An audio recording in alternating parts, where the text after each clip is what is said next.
E aí ele diz: quando porém é o que me separou antes de eu nascer e me chamou pela sua graça, aprove revelar seu filho em mim, para que eu pregasse entre os gentios sem detença. Não consultei carne e sangue, nem subi a Jerusalém para os que já eram apóstolos antes de mim, mas parti para as regiões da Arábia e voltei outra vez para Damasco. Eu, Paulo, preguei com autoridade. O evangelho que ele recebeu do Senhor Jesus. E ele continua: decorrido 3 anos, então subi a Jerusalém para avistar-me com Cefa, que era Pedro, e permaneci com ele 15 dias. E não vi outro dos apóstolos senão Tiago, o irmão do Senhor. Ora, acerca do que vos escrevo, eis que diante de Deus testifico, e não minto. Depois fui para a região da Síria e da Cilícia, e não era conhecido de vista das igrejas da Judéia que estavam em Cristo. Ouviam somente dizer: aquele que antes nos perseguia, agora prega a fé, que outrora procurava destruir, e glorificavam a Deus a meu respeito. Durante muitos anos os judeus nem conheciam Paulo.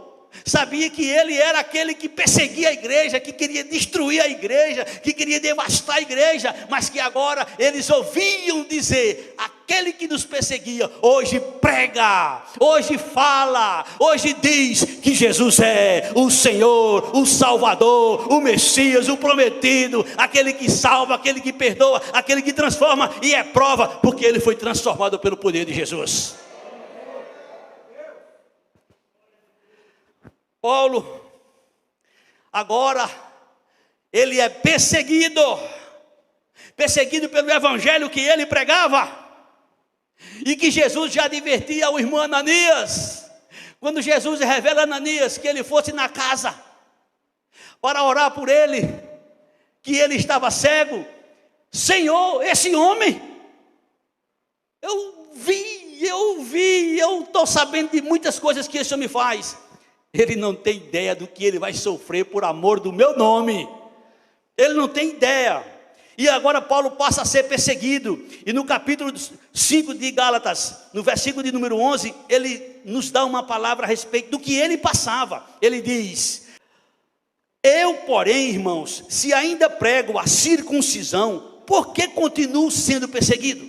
Logo está desfeito o escândalo da cruz.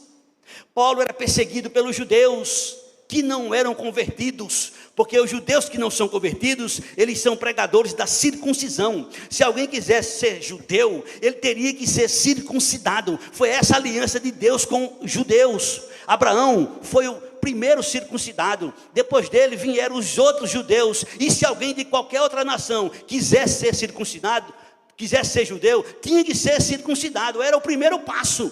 É como se fosse hoje o batismo do cristão. Quando alguém se torna um cristão, a primeira coisa que ele deseja é se batizar, para testificar, para testemunhar.